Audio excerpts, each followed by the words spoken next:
महाभारत का युद्ध किसी रहस्य की दुनिया से कम नहीं था।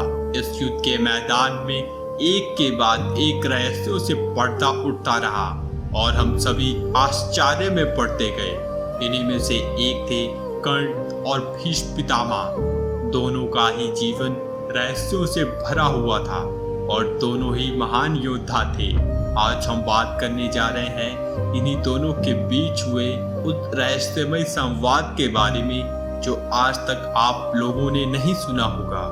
संजय कहते हैं, महाराज धृतराष्ट्र शांतनु पुत्र भीम के चुप हो जाने पर सब राजा वहां से उठकर अपने अपने विश्राम स्थान को चले गए। भीष्म जी को रथ से गिराया गया सुनकर राधा नंदन कर्ण के मन में कुछ भय समा गया। वह बड़ी उतावली के साथ उनके पास आया। भीष्म के नेत्र बंद थे और उसने कहा, भीष्म महाबाहो, कुरुक्षेत्र में वही राधा पुत्र कर्ण हूँ जो सदा आपकी आंखों में गड़ा रहता था और जैसे आप सर्वत्र देश दृष्टि से देखते थे। कर्ण ने यह बात उनसे कही। उसकी बात सुनकर बंद नेत्रों वाले बलवान कुरुवज्र भीष्म ने धीरे से आंखें खोल कर देखा और उस स्थान को एकांत देख पहरेदारों को दूर हटाकर एक हाथ से कर्ण का उसी प्रकार सा इसने आलिंगन किया जैसे पिता अपने पुत्र को गले से लगाता है। तत्पश्चात उन्होंने इस प्रकार कहा, आओ आओ कर्ण, तुम सदा मुझसे लांग टांग रखते रहे, सदा मेरे साथ स्पर्धा करते रहे। आज यदि तुम मेरे पास नहीं आते तो निश्चय ही तुम्हारा कल्याण नहीं होता। वास्तव में तुम राधा के नहीं कुंती के पुत्र हो। तुम्हारे पिता अधिरथ नहीं हैं। महाबाहो, तुम सूर्य के पुत्र हो। मैंने नारद जी से तुम्हारा परिचय प्राप्त किया था। ताज श्री कृष्ण व्यास से भी तुम्हारे जन्म का रहस्य ज्ञात हुआ था और जो कुछ ज्ञात हुआ वह सत्य है, इसमें संदेह नहीं है। तुम्हारे प्रति मेरे मन में द्वेष नहीं है, यह मैं तुमसे सत्य कहता हूँ। भीष्म का कर्ण के शौर्य का वर्णन करना, उत्तम व्रत का पालन करने वाले वीर, मैं कभी कभी तुमसे जो कठोर वचन बोल दिया करता था उसका उद्देश्य था तुम्हारी उत्साह और तेज को नष्ट करना, क्योंकि सूत नंदन तुम राजा दुर्योधन के उकसाने से अकारण ही समस्त पांडवों पर बहुत बार आक्षेप किया करते थे। तुम्हारा जन्म कन्यावस्था में ही कुंती के गर्भ से उत्पन्न होने के कारण धर्मलोप से हुआ है। इसीलिए नीच पुरुषों के आश्रय से तुम्हारी बुद्धि इस प्रकार ईर्ष्यावश गुणवान पांडवों से भी द्वेष रखने वाली हो गई है और इसी के कारण कौरव सभा में मैंने तुम्हें अनेक बार कटु वचन सुनाए हैं। मैं जानता हूँ तुम्हारा पराक्रम समर भूमि में शत्रुओं के लिए दुस्साह है। तुम ब्राह्मण भक्त, सूरवीर तथा दान में उत्तम निष्ठा रखने वाले हो। मनुष्यों में तुम्हारे समान कोई नहीं है। बाण चलाने, दिव्य अस्त्रों का साधन करने, फुर्ती दिखाने तथा अस्त्र बल में तुम अर्जुन तथा महात्मा श्री कृष्ण के समान हो। कर्ण, तुमने क्रूराज दुर्योधन के लिए कन्या लाने के निमित्त अकेले काशीपुर में जाकर केवल धनुष की सहायता से वहां आए हुए समस्त राजाओं को युद्ध में परास्त कर दिया था। युद्ध की शलाखा रखने वाले राजा जरासंध बलवान था, तथापि तुम रणभूमि में तुम्हारी समानता न कर सका।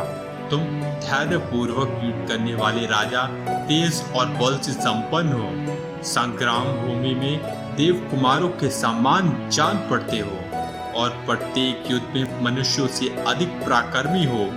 मैंने पहले जो तुम्हारे प्रति क्रोध किया था वह अब दूर हो गया है, क्योंकि प्रबंध के विधान को कोई पुरुषार्थ द्वारा नहीं टाल सकता। कर्ण ने कहा, महाबाहो भीष्म, आप जो कुछ भी कह रहे हैं मैं उसे पहले ही जानता हूँ। वास्तव में मैं कुंती का ही पुत्र हूँ, सूत पुत्र नहीं हूँ। परंतु माता कुंती ने तो मुझे पानी में बहा दिया और सूत ने मुझे पाल पोस कर बड़ा किया। पूर्व काल से ही मैं दुर्योधन के साथ स्नेह करता आया हूँ और प्रसन्नता पूर्वक रहा हूँ। दुर्योधन से मैंने यह प्रतिज्ञा कर ली है कि तुम्हारा जो जो दुष्कर्ष कार्य होगा वह सब मैं पूरा करूंगा। दुर्योधन का ऐश्वर्य भोग कर मैं उसे निष्फल नहीं कर सकता। जैसे वासुदेव नंदन श्री कृष्ण पांडु पुत्र अर्जुन की सहायता के लिए दृढ़ प्रतिज्ञ है, उसी प्रकार मेरे धन, शरीर, स्त्री, पुत्र तथा यह सब कुछ दुर्योधन के लिए निशावर है। कुरुनंदन भीष्म, मैंने दुर्योधन का आश्रय लेकर पांडवों का क्रोध सदा इसीलिए बढ़ाया है कि यह क्षत्रिय जाति रोगों का शिकार होकर न मरे, युद्ध में वीर गति को प्राप्त करे। यह युद्ध अवश्य भावी है, इसे कोई टाल नहीं सकता। पितामह, आपने भी तो ऐसे लक्षण देखे थे जो भूमंडल के विनाश की सूचना देने वाले थे। आपने कौरव सभा में उनका वर्णन भी किया था। पांडवों तथा भगवान वासुदेव को मैं सब प्रकार से जानता हूँ। वह दूसरे पुरुषों के लिए समर्थ अजय हैं, तथापि मैं उनसे युद्ध करने का उत्साह रखता हूँ और मेरे मन का यह निश्चित विश्वास है कि मैं युद्ध में पांडवों को जीत लूंगा। पांडवों के साथ हम लोगों का यह वेद अत्यंत भयंकर हो गया है, अब इसे दूर नहीं किया जा सकता।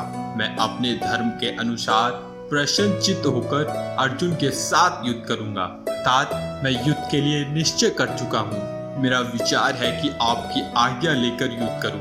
अंततः आप मुझे इसके लिए आज्ञा देने की कृपा करें। मैंने क्रोध के आवेग से यहाँ जो कुछ आपके प्रति कटु वचन कहा हो या आपके प्रतिकूल आचरण किया हो, वह सब आप कृपया पूर्वक क्षमा कर दें। भीष्म ने कहा, कर्ण, यदि यह भयंकर वैर अब नहीं छोड़ा जा सकता तो मैं तुम्हें आज्ञा देता हूँ। तुम स्वर्ग प्राप्ति की इच्छा से युद्ध करो।